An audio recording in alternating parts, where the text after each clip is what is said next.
Pemirsa, kuasa hukum Saka Tatal mempertanyakan bukti forensik yang dipakai polisi untuk menjerat Saka Tatal. Ya, selain itu mereka juga membawa bukti-bukti baru sebagai bekal untuk mengajukan peninjauan kembali ke pengadilan. Selengkapnya dalam Benang Merah, Adu Mulut, Forensik Kasus Saka.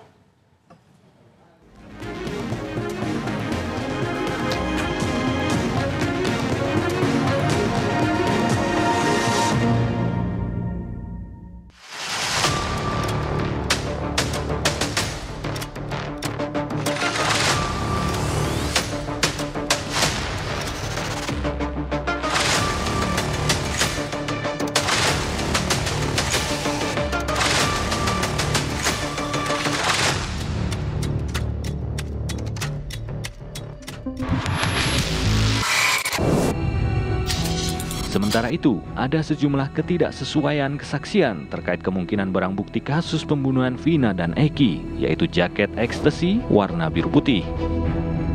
Liga Akbar Cahyana memberikan kesaksian bahwa Vina menggunakan jaket ekstasi pada saat kejadian.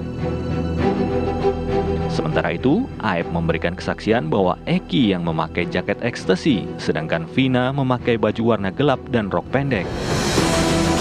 Sedangkan Dr. Ihda Silvia yang memeriksa Vina pada tanggal 27 Agustus 2016 di RSUD Gunung Jati Cirebon menyebutkan bahwa seingatnya dia melihat jaket ekstasi saat itu. Dr. Ihda Silvia juga memberikan kesaksian bahwa korban Vina pada saat itu memakai pakaian bawah jeans panjang warna biru dongker, dan untuk mengobati lukanya, Dr. Ihda Silvia menggunting celana tersebut. Belakangan, beredar luas di masyarakat foto yang diduga Vina dan Eki di tempat kejadian perkara saat mereka ditemukan. Namun keaslian foto ini dibantah oleh seorang saksi yang mengaku berada di lokasi malam itu. Bapak menyimak tidak proses prarekonstruksi yang terjadi beberapa waktu lalu? Tempatnya mirip tidak dengan tempat Bapak menemukan 8 tahun lalu dua korban? Beda, Ibu. Beda, baik.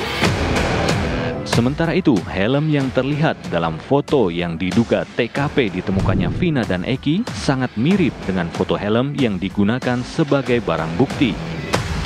Sedangkan jaket ekstasi tidak dijadikan barang bukti dalam persidangan.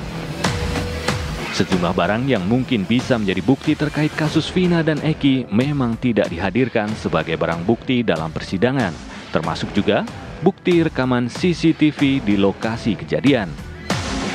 Kemungkinan adanya rekaman CCTV ini terlihat dari kesaksian dua orang polisi, yaitu Dodi Irwanto dan Gugun Gumilar. Mereka memberikan kesaksian bahwa mereka sudah mengecek CCTV di lokasi kejadian, namun belum dibuka. Sedangkan saksi lain, yaitu polisi bernama Andi Safrudin, mengatakan dirinya ke perumahan Garden mencari CCTV, tapi tidak bisa dibuka karena tidak ada operatornya. Di situ kan daerah situ sejak SMP 11 sampai ke flyover Tarung, di situ kan banyak CCTV sekitar 5-7. Sebetulnya di persidangan saya tanyakan juga, itu ada 5-7. Yang saya ingat betul itu terkonfirmasi ada 5 tempat lah. Kembali lagi berbicara tentang forensik aja gitu. Hasil penilaian forensik itu terhadap salah satu yang kita fokuskan itu apakah mungkin sperma yang ditemukan setelah 13 hari gitu.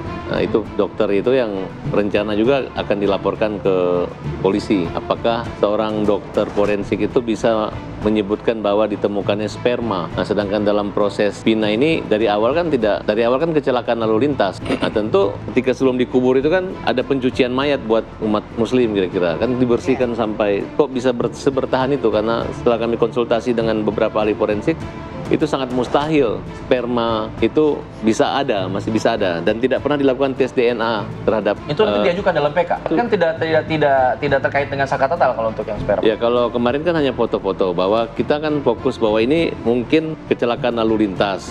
Nah, jadi mereka perbandingan olah TKP dari awal. Nah, dari awal itu kan mungkin ditemukannya ada kan hampir semua luka itu di kanan semua, lecet motor sebelah kanan semua. Jadi kalau pembunuhan milih semua mukulnya sebelah kanan semua, logikanya nggak nyambung gitu. Karena pada saat persidangan dulu majelis juga tidak terfokus di situ. Nah, karena Saka Tatal lebih dulu dipidana dengan seumur hidup akhirnya yang 7 ini ngikut seperti itu. Nah, ini yang kita mulai gali kembali dengan penyelidikan kembali, termasuk dengan temuan adanya pencabutan berita acara keterangan saksi di pengadilan oleh Liga Akbar. Kalau novum saya sudah mempersiapkan ada 4 sampai 5 novum yang sudah saya tuangkan di dalam memori PK, dan saya juga sudah diskusikan dengan tim-tim lainnya.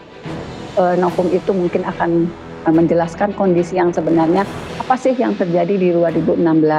Karena saya yakin tidak pernah ada pembunuhan dan pemerkosaan seperti yang tertuang dalam putusan yang mengikat 8 orang menjadi terpidana. Saya sih punya keyakinan itu berdasar apa? Bukti-bukti persidangan, keterangan-keterangan saksi yang sebenarnya waktu itu tidak terungkap karena diarahkan sesuai BAP. Jadi saya meyakini Saka dan 7 terpidana lainnya tidaklah terlibat dalam pembunuhan dan pemerkosaan seperti yang tertuang dalam putusan. Gitu, Mbak. Bu Titin, 4 bukti baru itu apa saja, Bu? Yang pasti sih berbentuk secara visual yang akan menggambarkan secara nyata kondisi yang sebenarnya. Karena kan selama ini asumsi-asumsi yang beredar di media luar biasa. Yang sadis lah, yang hancur lah, yang beginilah. Nanti itu akan ketika persidangan mungkin akan terungkap. Bagaimana kondisi yang terjadi sebenarnya. Karena gini, walaupun sudah ada hasil visum dan hasil otopsi, tetap saja ada asumsi seolah-olah peristiwa itu sadis luar biasa, ngeri luar biasa. Padahal di fakta persidangan terdahulu juga tidak terungkap kondisi-kondisi seperti itu. Walaupun betul waktu 2016-2017 ada asumsi hakim yang mengarahkan ke arah sana, tetapi sebetulnya fakta persidangan itu tidak sesuai dengan pendapat hakim yang juga beredar luas di media massa di tahun 2016 dan 2017. Jika novum yang akan dibawa oleh pihak kuasa hukum ini adalah berbentuk visual, Ibu, apakah bentuknya ini adalah foto atau video atau mungkin ada CCTV baru yang nantinya akan dibawa ini? Temuan baru, Bu? Saya tidak bisa menjelaskan ya Mbak, karena itu juga sudah masuk materi persidangan juga. Kemudian tentu saja selain novum juga ada materi-materi lain yang nanti akan terungkap di persidangan, gitu Mbak. Cuman saya nggak bisa menjelaskan bentuknya seperti apa. Tapi paling tidak saya juga selain menyiapkan novum dan dokumen-dokumen lain untuk PK Saka Tatal, saya juga sudah menyerahkan sekitar 200 visual kepada Bapak Oto Hasibuan yang mudah-mudahan sangat bermanfaat bagi 7 terpidana lain. Kalau saya gini, saya punya data-data itu, saya punya dokumen-dokumen itu, siapapun yang memegang perkara ini, yang penting untuk kebaikan para terpidana, saya serahkan. Sekarang saya, kecuali ada satu novum yang memang saya sedang tunggu banget, mudah-mudahan novum itu sampai ke tangan saya, karena saya sudah membujuk novum itu biar sampai ke tangan saya, tetapi yang bersangkutan belum bisa menyerahkan. Saya juga terus melakukan upaya itu, supaya novum yang luar biasa itu bisa sampai juga ke tangan saya. Nah, kemudian hari ini juga kita akan ke Bandung untuk minta salinan resmi, karena nanti kan ada perbaikan putusan Peggy. Karena Peggy itu yang dikatakan adalah Peggy yang bebas kemarin itu, dalam rangkaian cerita ini, pertimbangan hakim adalah termasuk pelaku utama yang dianggap memperkosa maupun membunuh.